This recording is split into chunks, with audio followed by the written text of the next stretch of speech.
نبی پاک علیہ الصلوۃ والسلام فرماتے ہیں، اب ذرا غور سے سنیے گا، اور یہ بخاری شریف کی حدیث ہے۔ حضرت ابو ہریرہ رضی اللہ تعالیٰ عنہ اس حدیث کے راوی ہیں۔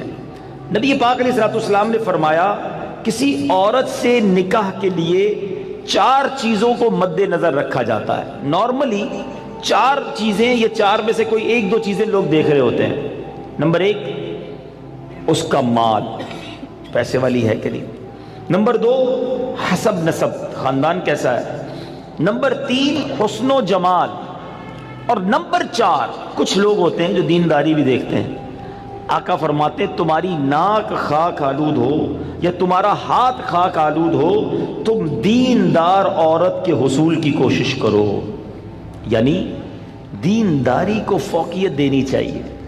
احادیث کا یہ مضمون بھی ملتا ہے کہ جو کسی عورت سے عزت کے لیے شادی کرے وہ ذلیل کر دیا جاتا ہے، کوئی دولت کے لیے شادی کرے وہ غریب اور فقیر کر دیا جائے گا، اور جو دینداری کے لیے شادی کرتا ہے اللہ اسے عروج، برکت اور خوشیاں عطا فرماتا ہے۔ تو موسٹ پریورٹی، پہلی ترجیح کیا ہونی چاہیے؟ یہ ہے تھوڑا سا مشکل، اصل میں یہ باتیں جو ہے نا نوجوانوں کو سمجھ نہیں آتی۔ جو شادی شدہ ہے نا، یہ شکل و صورت جو ہے نا، یہ اس کی اہمیت بعد میں بہت تھوڑی رہ جاتی ہے۔ آج نوجوان اور لڑکے لڑکیاں ایک امیجنیشن میں ضرور ہوتے ہیں کہ چہرہ کیسا ہو، خوبصورتی کیسی ہو، لیکن شادی کے کچھ عرصے کے بعد چہرے کی وہ اہمیت نہیں ہوتی جو اخلاق کی ہوتی ہے، جو کردار کی ہوتی ہے۔ خوبصورتی ہی سب کچھ نہیں ہے زندگی میں، ایک بات، دل خوبصورت ہونا چاہیے، اس کے اندر اخلاق ہونے چاہیے، اور سب سے مین چیز دینداری ہے۔ اب میں یہاں جو بزرگ بیٹھے ہیں ان سے ایک بات کرنا چاہوں گا کہ چلے یہ تو لڑکوں کی خواہش، لڑکیوں کی بات ہو گئی، ماں باپ کی خواہش کیا ہوتی ہے؟ فیملی ممبر سے پوچھیں، کسی بزرگ سے پوچھیں، بھائی آپ کو اپنے بیٹے کی شادی کرنی ہے، بہو کیسی چاہیے؟ تو وہاں بھی یہی ہوگا، خوبصورت ہو، پڑھی لکھی ہو، سمجھدار ہو، گھر گرستی آتی ہو، خاندان بڑا ہو، بس یہ 4-5 چیزیں۔ آج رشتہ ڈھونڈتے وقت دینداری کون چیک کرتا ہے؟ آپ نے کبھی یہ سوچا؟ اب میں ایک بڑی عجیب بات کرنے جا رہا ہوں۔ علماء نے کتابوں میں یہ بات لکھی ہے کہ علماء فرماتے ہیں کہ اس نوجوان پر اپنی ہونے والی اولاد کا حق ہے جس کی ابھی شادی نہیں ہوئی۔ جی ہاں، جس کی شادی نہیں ہوئی نا، اس کی اپنی اولاد کا ایک حق ابھی سے اس پر ہے۔ اور وہ حق کیا ہے؟ کہ وہ اپنی ہونے والی اولاد کے لیے اچھی ماں تلاش کرے، کیونکہ ماں ہی پہلی درسگاہ ہے۔ ماں ہی اچھی نہیں ہے، ماں ہی دیندار نہیں ہے، ماں ہی برے کاموں میں ہے، تو اس کی اولاد کی تربیت کیسی ہوگی؟ یعنی آپ نے اپنی ہونے والی اولاد کے ساتھ ظلم کیا اگر آپ نے ان کے لیے اچھی ماں تلاش نہ کی۔ سیدی غوث اعظم رضی اللہ تعالیٰ عنہ کی ہم نام کی مالا جپتے ہیں، غوث پاک کے غلام کہلاتے ہیں، سارے تقریباً قادری بیٹھے ہوں گے، پیرانے پیر کے چاہنے والے ہیں نا۔ غوث پاک کی شان کیا تھی؟ مدرسے میں گئے، قاری صاحب نے کہا پڑھو بسم اللہ الرحمن الرحیم، میرے غوث پاک نے بسم اللہ سے شروع کیا اور 18 پارے زبانی سنا دی۔ قاری صاحب نے کہا پہلا دن ہے مدرسے میں، پہلے دن تو بچہ بسم اللہ مشکل سے پڑھتا ہے، تم نے زبانی 18 پارے سنا دیے، اور بھی سناؤ۔ کہ اتنی یاد ہے؟ کہ کدھر سے یاد کیے؟ کہ میں جب ماں کے پیٹ میں تھا، میری ماں 18 پاروں کی حافظہ تھی، ماں تلاوت قرآن کرتی تھی، ماں کے پیٹ میں ہی میں نے قرآن یاد کر لیا۔ وہ حافظہ تھی تو بچے کو برکت ملی نا۔ اب جو ماں فلمیں دیکھنے والی، گانے سننے والی، بے پردہ گھومنے والی، نمازیں قضا کرنے والی ہوگی، اس کے پیٹ میں جب بچہ ہوگا تو کیا اثر پڑے گا بچے پر؟ خاتون جنت بی بی فاطمہ، نبی پاک علیہ الصلوۃ والسلام کی شہزادی نے حسنین کریمین کو کیسے پالا ہے؟ یہ جنت کے پھول ایسے ہی نہیں ہیں۔ بی بی فاطمہ جب جھولا جھلاتی تھی تو قرآن کی آیتیں پڑھا کرتی تھی، بچپن سے قرآن سنا ہے حسنین کریمین کے کانوں نے۔ ہمارے بچے کیا سنیں گے اگر ماں دیندار نہ ہوئی؟ صرف خوبصورتی، صرف پیسہ، صرف جہیز۔ نہ کریں ایسا، وہ بچے بھی نہ کریں ایسا، اور ان کے ماں باپ بھی نہ کریں ایسا۔ سب سے پہلی چیز رشتہ کرنے سے پہلے جو دیکھنی ہے وہ اس کا عقیدہ دیکھو، اس کے ایمان کیسا ہے۔ بہت زبردست خوبصورت بھی ہے، پیسہ بھی ہے، جہیز بھی لائے گی، مگر اللہ رسول کے بارے میں عقیدہ اچھا نہیں ہے، اولیاء کے بارے میں کچھ اور سوچتی ہے، غوث پاک کی 11ویں منانے کو شرک سمجھتی ہے، اگر ایسی عورت ہے جو میلاد منانے کو جناب بدعت سمجھتی ہے، اگر ایسی عورت تمہارے گھر میں آ گئی جو صحابہ کرام یا اہل بیت اطہار کے بارے میں برے خیالات رکھتی ہے، بتاؤ نا کس کام کا اس کا پیسہ، کس کام کی اس کی خوبصورتی جو میرے پورے گھر کے عقیدے کو برباد کر کے رکھ دے۔ اس باپ پر تف ہے اور اس نوجوان پر بھی تف ہے کہ جس نے شادی کرتے وقت یہ نہ دیکھا کہ میری ہونے والی جو بیوی ہے اس کا عقیدہ کیا ہے، اور پھر نماز پڑھتی ہے کہ نہیں، پردہ کرتی ہے کہ نہیں۔ ارے اگر بے نمازی اور بے پردہ عورت تمہارے گھر میں آتی ہے تو وہ کیا بچے کی تربیت کرے گی، اور تمہارے آئندہ آنے والی نسلوں کا کیا ہوگا۔ اور اسی طرح جو میری بہنیں مجھے سن رہی ہیں، اور وہ مائیں جو مجھے سن رہی ہیں، وہ والد جو مجھے سن رہے ہیں کہ جو اپنی بچیوں کے لیے رشتہ تلاش کر رہے ہیں، کیا دیکھتے ہیں؟ بچہ دکھتا کیسا ہے؟ ارے بھائی دکھنے میں کمزور ہوگا پھر بھی چلے گا، پیسے کس نے کماتا یہ بتاؤ ہیں؟ خاندان کیسا ہے؟ اچھا پھر ہم 2-3 برائیاں چیک کرتے ہیں، یہ بھی بڑا عجیب معاملہ ہے۔ کیا چیک کرتے ہیں؟ شراب تو نہیں پیتا، جوا تو نہیں کھیلتا، نشہ تو نہیں کرتا، بس یہ 2-3 برائیاں ہی چیک کرنی ہے۔ یقیناً شراب پینا حرام ہے، جوا کھیلنا حرام ہے، نشہ کرنا اچھا نہیں ہے، لیکن نماز نہ پڑھنا کوئی گناہ نہیں ہے، سب سے بڑا گناہ ہے۔ اچھا پھر یہ تینوں چیزیں پتہ کیوں چیک کرتے ہم؟ اپنے دل سے پوچھو، گناہ ہے اس لیے یا لوگوں کو برا لگتا ہے اس لیے؟ خاندان کا نام خراب ہو جائے گا نا، کسی نشئی کو داماد بنا لیا، کسی شرابی کو داماد بنا لیا، اپنی بیٹی کسی جواری کے ہاتھ میں دے دی، لوگ کیا کہیں گے؟ اس لیے اللہ ناراض ہوگا اس کی فکر نہیں۔ اگر اس کی فکر ہوتی تو پہلے یہ چیک کرتے اس کا عقیدہ کیا ہے۔ ایسا بھی ہوا ہے، ہم نے دیکھا ہے کہ اپنے باپ نے اپنی بیٹی کو پردہ کرایا ساری زندگی، اولیاء کرام صحابہ کی محبت گھر میں تھی، اور ایسی جگہ بیٹی بیاہ دی کہ شادی ہونے کے بعد سسرال والوں نے کہا کہ پردہ ختم کرو، ہمیں پردہ اچھا نہیں لگتا، اور خبردار آئندہ اولیاء کرام کا نام لیا۔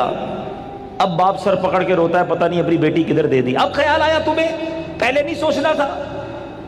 رشتے میں سب سے پہلے عقیدہ ہے۔ مگر جو کسی کا آقا ہو اس کی تربیت ایسی کی جا رہی ہے تو مجھے بتائیے آج کا ملازم ہمارا غلام تو نہیں ہے نا؟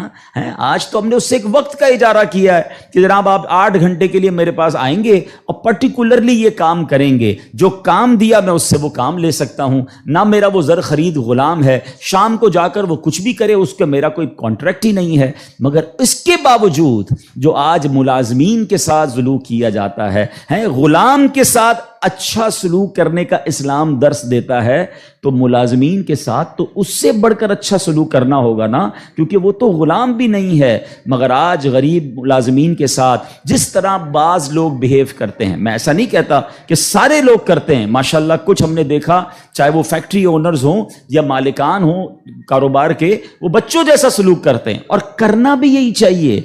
وہ غریب ہے تو اس کا مطلب یہ نہیں کہ اس کے پاس دل نہیں ہے، اور اسلام ہمیں حقوق بیان کرتا ہے اور ہمارے صحابہ نے اس کو کس طرح امپلیمنٹ کیا۔ اب یہاں ایک بات ذہن میں رکھنی ہے، نبی پاک کی ایک حدیث یاد رکھیے گا، میرے آقا علیہ الصلوۃ والسلام فرماتے ہیں من آذا مسلمن فقط آذانی ومن آذانی فقط آذ اللہ، جس نے کسی مسلمان کو تکلیف دی۔ اب اس میں کہیں بھی ایسا نہیں ہے کہ اپنے برابر کے مسلمان کو تکلیف نہیں دینی ہے۔ میں چیمبر آف کامرس کا ممبر ہوں تو کسی چیمبر آف کامرس کے ممبر کو تکلیف نہیں دینی، میں فیکٹری مالک ہوں تو کسی فیکٹری مالک کو تکلیف نہیں دینی، میں ایک ایلیٹ کلاس یا اچھی کلاس کا رہنے والا ہوں تو اپنی طرح کے لوگوں کو تکلیف نہیں دینی۔ یہ مطلقاً حدیث ہے، من آذا مسلمن، ٹھیلے والے کو بھی تکلیف نہیں دینی جو مسلمان ہے، جو جناب میرا ملازم ہے اسے بھی تکلیف نہیں دینی، جو میری فیکٹری کا دروازہ کھولتا ہے مجھے اسے بھی تکلیف نہیں دینی۔ بلکہ میں آپ کو سچ بات بتاؤں، یہ وہ لوگ ہوتے ہیں کہ جن کے ساتھ اچھا سلوک کر کے ہم اپنے رب کو بہت راضی کر سکتے ہیں۔ اب ایک اور واقعہ سنیے، اور سبحان اللہ یہ واقعہ بھی حضرت بلال حبشی ہی سے ریلیٹ کرتا ہے۔ اب آپ ایک اور بات سمجھیے، حضرت بلال حبشی کا بیک گراؤنڈ کیا تھا؟ حبشہ جو ہے وہ ایتھوپیا کو کہتے ہیں، آج کل وہ ملک ایتھوپیا ہے، ٹھیک ہے نا؟ اٹ مینز وہ افریقن تھے، عرب کے اندر ایک افریقن امریکن غلام کے طور پر وہ آئے تھے اور آپ نے بہت ڈیفیکلٹ لائف اسلام کے لیے گزاری. جو آپ کا آقا تھا نا امیہ، میں نے وہی کہا کہ باٹ کر لیتے تھے، خرید لیتے تھے، وہ بہت سخت اسلام دشمن تھا. اب امیہ کو جب پتا چلا کہ حضرت بلال مسلمان ہو گئے، اب اس نے حضرت بلال پر مظالم کے پہاڑ توڑ دیے. ابھی حیدرآباد میں ہم لوگ موجود ہیں، گرمی کا سیزن ہے، ہم شاید 10 منٹ بھی باہر گرمی میں کھڑے نہ رہ سکیں اس وقت. لیکن مکے کی گرمی، جن کو جو گئے مکے مدینے میں، حضرت بلال کو تپتی ریت پر وہ لٹاتا تھا. اجر عطا فرمائے حضرت ابو بکر صدیق رضی اللہ تعالیٰ عنہ کو. دیکھیں حضرت ابو بکر صدیق بھی بزنس مین تھے. یہ میرا ٹاپک نہیں ہے، ورنہ ایک بہت خوبصورت یہ بھی ٹاپک ہے کہ ہمارے صحابہ جو بزنس مین تھے انہوں نے کہاں کہاں پیسے خرچ کیے. میں اور آپ بھی کرتے ہیں، but what a right investment they did on that time. حضرت عثمان غنی کی انویسٹمنٹ دیکھیں، آج بھی حضرت عثمان غنی کا وقف مدینے میں جاری ہے، آپ کے علم میں ہوگا. بہرحال حضرت ابو بکر صدیق گئے اور امیہ سے کہا کہ بلال مجھے بیچ دو. اب امیہ جو تھا نا وہ بڑا شیطان تو تھا ہی، اسلام دشمن تھا. حضرت بلال سے اس کا بغض کی وجہ بھی یہی تھی. تو اس نے مثال کے طور پہ، اس وقت مارکیٹ ریٹ تھا 500 درہم، میں مثال کے طور پہ اس نے کہا میں 1000 درہم لوں گا. آپ نے کہا ٹھیک ہے. حضرت ابوبکر کہتے ہیں کہ نہیں اب 2000 لوں گا. سودا ڈن ہونے کے بعد کہتا ہے اب 2000 لوں گا. آپ نے کہا اوکے. کہا 3000 لوں گا. آپ نے کہا اوکے. وہ قیمت بڑھاتا گیا، حضرت ابوبکر صدیق اوکے کرتے گئے. اب ایک پرٹیکولر بڑی بگ اماؤنٹ پر حضرت بلال کی ڈیل ہو گئی. امیہ کہتا ہے اے ابو بکر، میں نے تو تمہارے بزنس کے بڑے چرچے سنے تھے، مجھے تو یہ پتا تھا کہ تم جو ہے بڑے جانچ کر بڑی طریقے سے سودا خریدتے ہو، اتنا مہنگا یہ حبشی غلام خرید لیا. حضرت ابو بکر کے تاریخی الفاظ سنے. وہ کہتے ہیں امیہ تمہیں کیا معلوم بلال کی قیمت کیا ہے، تم اس سے زیادہ مانگتے میں اس سے زیادہ تمہیں دیتا. اللہ اکبر. رقم دی حضرت بلال کو لے کر نبی پاک کے پاس. اب ذرا سنیے گا، جب نبی پاک نے حضرت بلال کو دیکھا نا، کہا حضرت ابو بکر کہتے ہیں یا رسول اللہ بلال حاضر ہے، بلال کو آزاد کروا کے لایا ہوں. نبی پاک فرماتے ہیں اے ابو بکر، بلال کو خریدنے میں جتنے پیسے خرچ کیے تھوڑے پیسے میرے بھی اس میں شامل کر لو. اتنا پیار. اور حضرت بلال کے اس بیوٹیفل ڈیل میں حضرت ابو بکر نے کہا حضور میرا سب کچھ آپ ہی کا تو ہے، اگر میں نے کچھ خرچ کیا تو حضور یہ سب آپ کا ہے. اب حضرت بلال کا یہ بیک گراؤنڈ تھا. یاد رکھیے گا، اب مکے میں بڑے بڑے سردار بھی مسلمان ہوئے. آپ سب کو یاد ہونا چاہیے اسلامی تاریخ کا ایک ٹرننگ پوائنٹ تھا، اور وہ ٹرننگ پوائنٹ تھا فتح مکہ. ٹھیک ہے نا. فتح مکہ سے پہلے 10,000 لوگ مسلمان ہوئے. میں تھوڑا سا 1-2 منٹ میں تھوڑا سمرائز کر دوں تاکہ آپ میرے ساتھ اور انوالو بھی ہو جائیں، اور یہ تاریخ پتہ ہونی چاہیے. فتح مکہ ہوتی ہے 10 ہجری میں. 10 ہجری کا مطلب 8 ہجری میں، معاف کیجیے گا، فتح مکہ ہوتی ہے 8 ہجری میں. 8 ہجری کا مطلب ہے کہ نبی پاک علیہ الصلوۃ والسلام نے جو 40 سال کی عمر میں اسٹرگل آف اسلام شروع کی، اس کے 13 سال مکے میں گزارے، 8 سال مدینے میں گزارے. 13 اور 8 کتنے ہو گئے؟ 21 سال. 21 ایئرز میں 10,000 مسلمان ہوئے تھے. سمجھ رہے بات کو؟ اور اب کانکر ہوتا ہے مکہ. جب مکہ فتح ہوا اور تمام مظالم کرنے والے لوگ موجود تھے، سرداران مکہ موجود تھے، اور ان کو پتا تھا آج ہمارے تکہ بوٹی کر دیے جائیں گے، آج ہمارے سر قلم کر دیے جائیں گے، کیونکہ ہم نے تو اتنا ستایا ان کو، مکہ چھوڑ کے مدینے جانا پڑا. مگر اینڈ آف دا ڈے جو نبی پاک کا شاندار فیصلہ تھا کہ آپ نے سب کو معافی کا اعلان فرما دیا. یہاں تک کہ صحابہ کرام کی جن پراپرٹیز پر مکے کے کفار نے قبضہ کر لیا تھا، میرے آقا نے کہا وہ پراپرٹیاں بھی تمہیں ہم واپس نہیں لیں گے، وہ بھی تمہاری ہو گئیں. اس معافی کا فائدہ کیا ہوا یہ سمجھنا بہت ضروری ہے کہ 10,000 مسلمان ہیں 21 سالہ کوشش میں. اور سن 10 ہجری میں آفٹر 2 ایئرز جب میرے آقا فتح مکہ کے بعد حج فرماتے ہیں، جس کو ہم حجۃ الوداع کہتے ہیں، اور خطبہ حج کے موقع پر میدان عرفات میں 1,24,000 صحابہ کرام ہوتے ہیں. معافی کا فائدہ دیکھ رہے ہیں؟ ہم کہتے ہیں بدلہ لوں گا، دشمنی چلے گی، نسل در نسل چلے گی، مٹا کے رکھ دوں گا، چھوڑوں گا نہیں. لڑائی کر کے دیکھ لو یا معاف کر کے دیکھ لو. ایک معافی نے اسلام کو کہاں پہنچایا؟ 10,000 21 سالوں میں. اور معافی کے بعد ودن 2 ایئرز 1,24,000 صحابہ کہاں موجود ہیں؟ عرفات کے میدان میں موجود ہیں. اینڈ فرام دیٹ ڈے، ایک اور بات، ہسٹری پڑھیے اسلام کی، فتح مکہ کے بعد اسلام نے جو ٹیک آف کیا ہے، آج تک اسلام پیچھے نہیں گیا. 200 کروڑ مسلمان ہیں آج دنیا میں. یہ فیضان ہے فتح مکہ کے اس اعلان کا، لا تثریب علیکم اليوم، آج تم سب آزاد ہو، تم سے کوئی سوال نہیں ہوگا. اور اس کے بعد سے اسلام کو جو عروج ملا. لیکن بھائی تربیت کا ٹائم تھا نا. جب یہ فتح مکہ ہو گیا نا تو پیارے آقا علیہ الصلوۃ والسلام نے اب مکے کی چابی، کعبے کی چابی ملی، اور اب کعبے کی چھت پہ اذان دینی تھی، یعنی ایک طرح سے یہ ایک وکٹری کا اعلان تھا۔ تو نبی پاک نے کس کو کہا؟ حضرت بلال کو کہا کہ ایک بلال جاؤ اور کعبے کی چھت پہ اذان دو۔ اب جو سرداران مکہ تھے نا وہ کہتے ہیں یار ہم اتنے بڑے بڑے سردار، اتنی بڑی فیملی سے تعلق رکھنے والے ہیں، اتنا پیسہ ہمارے پاس، اتنے بڑے قبیلے کے سربراہ، اور آج اتنے عظیم موقع پر جو فتح مکہ کے بعد اذان دینے کا موقع، وہ بھی کعبے کی چھت پر، وہ کس کو دیا جا رہا ہے؟ ایک حبشی غلام کو۔ اللہ اکبر! یہ خبر نبی پاک تک پہنچ گئی کہ کچھ لوگ بے چین ہیں، کچھ لوگوں کو یہ برا لگ رہا ہے کہ بلال کو یہ موقع کیوں ملا، ہم بڑے خاندان والے، ہم پیسے والے۔ پیارے آقا علیہ الصلوۃ والسلام نے ان کو بلایا۔ پہلے تو نبی پاک نے سوال کیا کہ کیا آپ لوگ ایسی باتیں کر رہے تھے؟ کہ جی حضور کر رہے تھے۔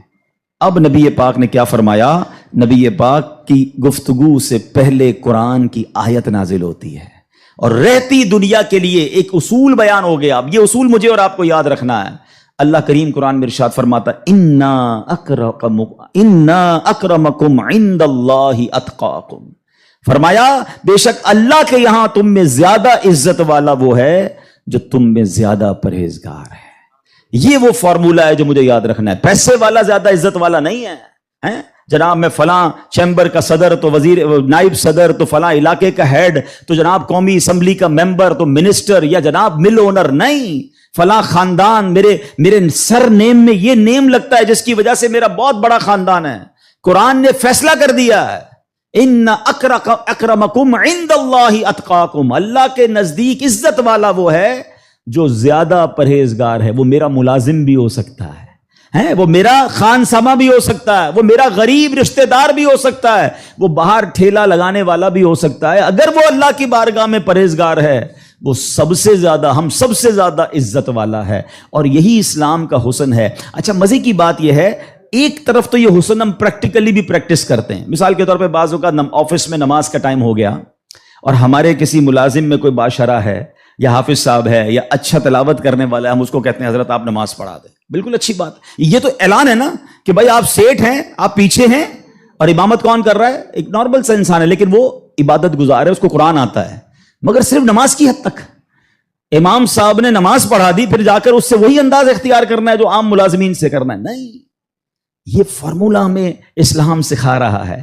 تو یہاں میرا جو آج ٹاپک ہے کہ سیٹ اور ملازم میں فرق، یہ ہمیں نہیں کرنا ہے۔ ٹھیک ہے، کاروبار ہے، آپ اس سے کام لیں، آپ اس سے اجرت پر کام لے رہے ہیں، مگر آپ نے اسے خریدا نہیں ہے، اور اگر خرید بھی لیا ہے تو اس کے اوپر زیادتی کی اجازت نہیں ہے۔ مگر آج چونکہ غریب لوگ ہیں، بیچاروں کو جاب ملتی نہیں، تو جو منہ میں آیا کہہ دیتے ہیں، جس طرح ڈانٹنا ہے ڈانٹ دیتے ہیں، اور بعض اوقات تو گالیاں نکالتے ہیں۔ مجھے یاد ہے ایک صاحب مجھے ملے اور مجھے جو ہے وہ میں نے پوچھا، ایسے تھوڑا سا کلوز تھے کہ یار آپ کی سیلری کتنی ہے؟ اب یہ تھوڑی چند سالوں پرانی بات ہے۔ He is not that much professional, normal سا انسان تھا، منشی ٹائپ کے جیسے ہوتے ہیں نا۔ تو کہتے 80,000 تنخواہ ہے۔ میں نے کہا ماشاءاللہ تنخواہ تو اچھی ہے۔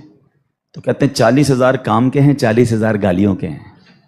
تو میں حیران ہو گیا، کہتا صبح سے شام گالیاں سنتا ہوں بھی بھائی، کیا کروں، غریب آدمی ہوں، پیسے اچھے ملتے ہیں اس لیے چھوڑ نہیں سکتا۔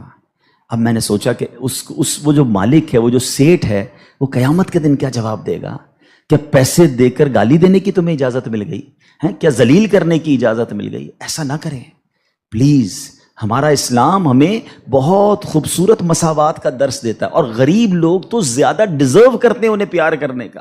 نبی پاک علیہ الصلوۃ والسلام کو، اب میرے آقا کا انداز دیکھیے گا، صحابہ بھی تو غریب تھے نا۔ اب صحابہ میں ایک بہت بڑی تعداد تھی جو اصحاب صفہ کے تھے۔ اصحاب صفہ آپ گئے ہوں گے مدینہ شریف، اللہ بار بار ہم سب کو حاضری عطا فرمائے۔ وہاں ایک بینچ، ایک چبوترا بنا ہوا ہے۔ یہ جو اصحاب صفہ تھے نا، یاد رکھیے گا، یہ اپروکسیمیٹلی 70 کے قریب ہوتے تھے، ان کی تعداد پلس مائنس ہوتی تھی۔ ان میں بہت بڑا نام حضرت ابو ہریرہ رضی اللہ تعالیٰ عنہ کا بھی ہے۔ یہ صحابہ اتنے غریب تھے کہ ان کے پاس گھر نہیں ہوتا تھا، ان کے پاس پہننے کے لیے پورے کپڑے بھی نہیں ہوتے تھے، ایک لباس، ایک چادر پہن کے بعض اوقات بیٹھے ہوتے، مگر شوق کیا تھا کہ علم دین سیکھنا ہے، نبی پاک علیہ الصلوۃ والسلام سے تربیت لینی ہے۔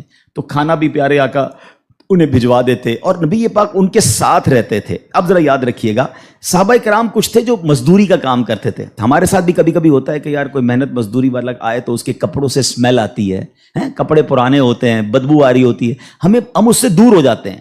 اب کیا ہوا کہ نبی پاک علیہ الصلوۃ والسلام کے پاس کچھ ایسے لوگ آ کر بیٹھنا شروع ہوئے. جب پیارے آقا اللہ کا ذکر کر رہے ہوتے تھے کہ بال بکھرے ہوتے تھے، پہننے کے لیے کپڑا ہوتا تھا اور ان کی اسمیل بھی آتی تھی، کپڑوں سے مہک بھی آتی تھی.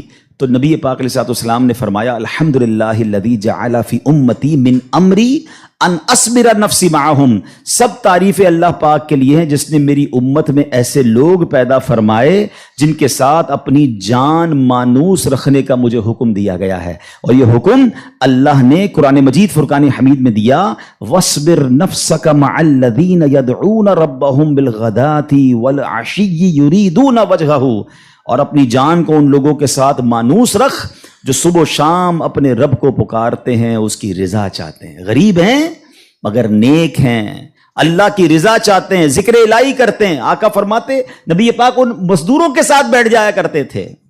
اور آج بعض اوقات ہم اپنے ساتھ ایسے لوگوں کو بٹھانا پسند نہیں کرتے، بہت معذرت کے ساتھ. یہ تکبر کی نشانی ہے. تکبر کہتے ہی تو اسی کو ہے نا کہ اپنے سے کسی کو ذلیل سمجھنا. اور try to understand the severity of proud. یہ جو تکبر ہے نا، یہ اتنا خطرناک گناہ ہے کہ سب سے پہلے تو یہ سمجھیے کہ کائنات میں سب سے پہلا گناہ کیا ہوا تھا؟ تکبر ہوا تھا اور حسد ہوا تھا. یہ اتنے پرانے گناہ شیطان نے کیا تھا. شیطان کوئی پہلے سے ہی اللہ کا نافرمان نہیں تھا. 40,000 سال اس نے عبادت کی، جنت کا خزانچی تھا، فرشتوں کا استاد تھا، معلم الملکوت تھا. once in a lifetime he did proud. ایک بار تکبر کیا، حضرت آدم کو سجدہ کرنے سے انکار کیا نا. جملہ کیا تھا اس کا؟ قرآن میں موجود ہے نا، انا خیر من، اے اللہ میں اس سے بہتر ہوں. خلقتنی من نار وخلقتہ من طین، تو نے مجھے آگ سے بنایا اور اس کو مٹی سے بنایا، میں تو اس سے بہتر ہوں. Actually this is the definition of تکبر. یہی تعریف ہے